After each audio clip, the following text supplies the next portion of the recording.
Well, hello again. Welcome to another edition of CropLife Retail Week. Paul Schrimpf here with Eric Sfiligoj. How are you, sir? I am good, Mr. Paul. I know I woke up this morning and heard some birds chirping and singing away, and it's getting lighter sooner. So I'm fingers crossed that spring is finally heading our way. So yeah, let's hope so. Yeah, the cold snapped away. We had for a couple of weeks there. The birds were just ambushing our feeder. Couldn't get a space in edgewise. Now it's much more calming. Everybody's like, okay, I think we're gonna make it now. So that's good. The sky is full of sun. I got my window right here, and it's beautiful blue sky. It's just fantastic. So it just gives you that feeling of wanting spring to come. I almost want to go plant something, even though I've got like a 40 by 165 yard. yeah, well, and parts of it I'm sure probably have snow piles in it still. I know mine does. So yeah, but you get that, where that farmer itch comes from. Want to go plant something, apply something, ready to go. So pretty soon, Paul, pretty soon. Patience. So speaking of ready to go, what you got, sir? Well, what we got? Well, we did get some good news or big news this week. I know there's been a lot of back and forth regarding some of President Biden's nominations for various cabinet posts, but we did find out that our friend, Secretary of Agriculture, Tom Vilsack, has been approved. So I guess you could pardon me for quoting the Eminem song, but Vilsack's back again. Vilsack's back. Tell a friend. My apologies for the singing. I'm terrible. But anyhow, yes, Tom Vilsack was the Secretary of Agriculture under President Obama for 8 years. Now comes back into the position, was sworn in by Vice President Harris on February 23rd, and actually had a press briefing this morning for the media folks, Paul, this morning that we're recording this, which will be on Thursday, the 24th of February. Basically talked a little bit about what he's hoping to accomplish and says there's a lot of work to do, but obviously a lot of what they're focusing on has to do with COVID and education. And he talked about how the rural communities of the US do kind of lack in that area in some capacity, so that USDA is planning to spend $42.3 million on distance learning and telemedicine education going forward here into 2021. So that's the first thing on his plate, and I'm sure there's obviously going to be a lot more to come down the line. Yep. Yeah, I mean, certainly with everything that's happening in regenerative ag and carbon credits and sequestration, everything that we're talking about now is going to go to, it's going to speak to farm policy, and people are talking about how a regulation is going to impose different kinds of things on ag, and so how is it all going to kind of unfold? It's a key time right now. There's huge investments and lots of discussion about it. And, we're talking about Tech Hub Live, and I'll get to that on a couple of other fronts as well. But it's really it's a big topic. We need to know where the administration is going to be, where the government's going to be regulatory wise, and are those going to be guideposts for where sustainability and carbon and regenerative ag all goes. There is a lot of work to do.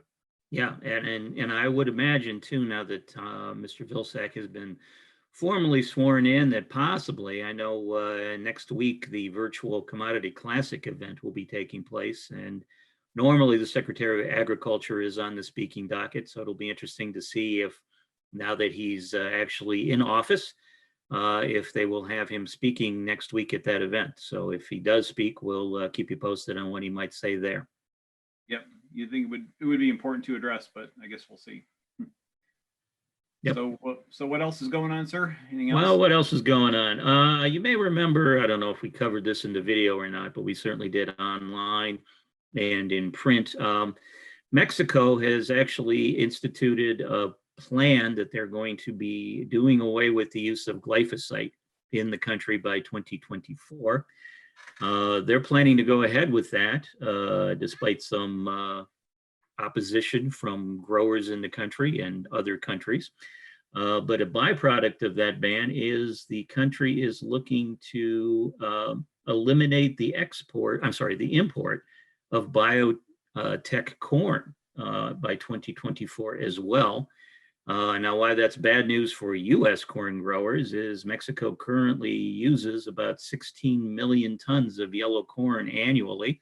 That comes from the United States, and that will now be coming from other sources or be grown in Mexico. So, U.S. U.S. growers will have to find new buyers for 16 million tons of corn come 2024. Right. Or we start shifting to some level of traditional conventional corn. I don't know. We'll have to see. And whether that entails a couple of years of growing conventional corn to get to that. What is there? How are they testing and everything else? It'll be interesting. But it could significantly impact how much they pay for that corn too, which could weigh in. Who knows? Yeah, again, there's 3 years between now and when this goes into effect formally. I mean, a lot can change, so we'll stay tuned on this note. But I mean, right now, today, here, end of February 2021, that is the Mexican government's plan when it comes to biotech corn and glyphosate. So, all righty. Well, I just wanted to mention on the technology side, I got a chance to talk to a gentleman from BASF, and it's interesting all the things that they're investing in technologically. In terms of relationships. We talked to them about establishing a relationship with Bosch and some of their technologies. There's a weather company called Salient Predictions that they're working with now. That basically they feel is going to give them a line on better long-term predictions of weather. Again, anything that can kind of build up and bolster their discussion of when and how to use their products more effectively, when planting should be happening, what planting windows look like, and application windows, all those things. The basics seem to be looking for partners to help them build those best recommendations.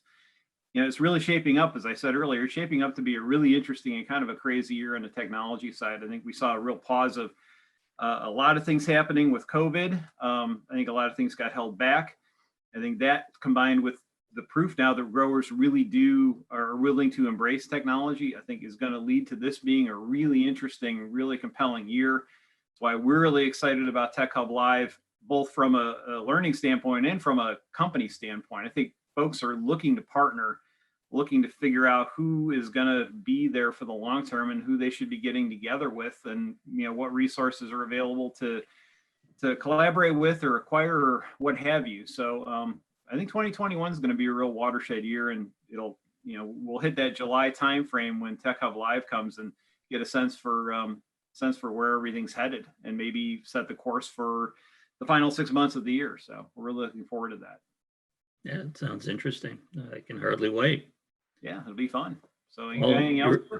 Yeah, I've got something else for you. Your favorite thing, a quiz. Man, I should have cleared this before. Okay. All right. We're going to focus our attention on the great state of Arkansas. That's the state that, of course, gave us Walmart, a retail giant that I know you love and hold dear to your heart.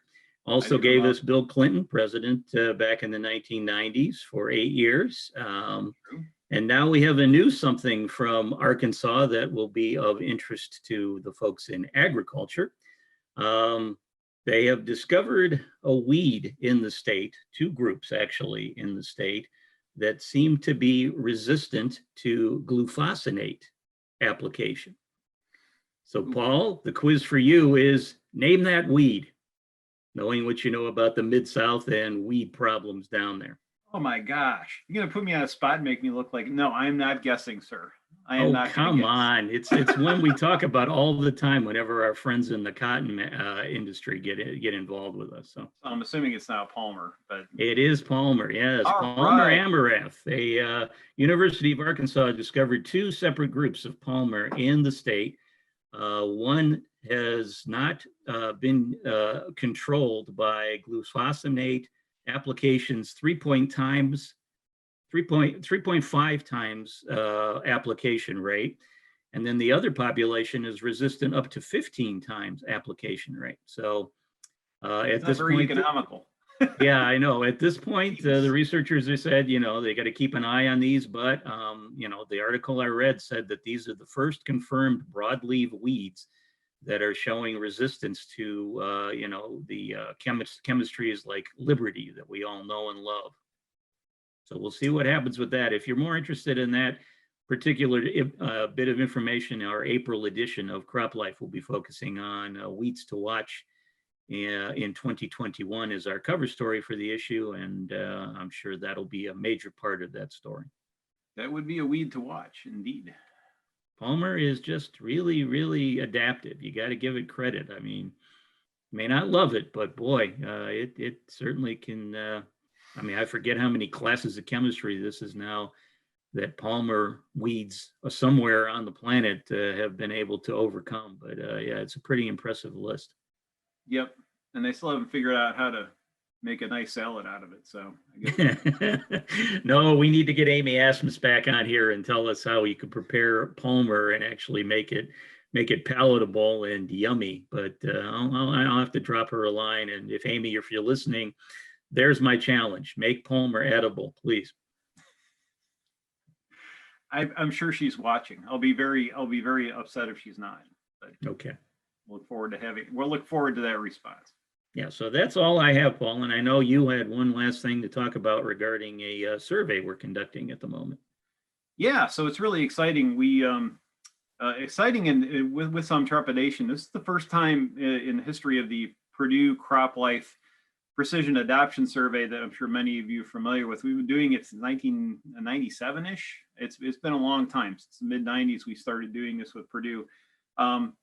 And we're going all electronic this time. We did some print over recent years, but this is an all electronic survey. So if you received an email prompting you to click a link and fill out a survey, we'd appreciate it if you would do so. It does help us to understand what's happening with precision adoption. It's easily the most cited survey in terms of precision adoption in the world. You go about anywhere to any technology conference in agriculture, and you're going to see it cited somewhere, giving trend lines as to what's happening with adoption. But we are going all digital, and we're also, as part of that, for every survey that's filled out, we're making a donation to the FFA Foundation. So if you do get that and you fill it out, then we'll be ending up those surveys and sending a donation to FFA. So that's terrific. It's a way to give back, because this is an anonymous survey. I mean, we might give you the money, but frankly, we we give you the money, we know who you are. So it's no longer an anonymous survey, but this is a way to give back and provide some monetary return for the information that you provide. And again, this is a survey. We don't go out and try to make a lot of money off this thing. This is something we do to educate the industry, to bring a service to the industry. So your information is both secure and aggregated and valuable, and really contributes to our understanding of what's happening in technology. So we appreciate you. We appreciate you filling it out. I got a note from, as we were talking here, I got a note from my compadre Bruce Erickson on the survey that we already have 77 returns on this thing after being out for only half a day. So that's exciting. Hopefully we get a lot more returns with this incentive, and we look forward to hearing what you had to say on the survey. Yeah, I was going to say, Paul, that would be a great one. I mean, investing in the future of agriculture, looking at the precision ag question, but also helping FFA out, which is, of course, investing in future folks coming into agriculture to help us keep going forward as an industry. Absolutely. Well, I think that does it for this edition of CropLife Retail Week. Thanks for joining us, and we will see you next week. If you have questions or comments about today's episode of Retail Week, contact us by email or Twitter, or type your message in the comment section below. Your feedback is important to us. We'll try our best to address your thoughts in next week's episode. And be sure to subscribe to our YouTube channel.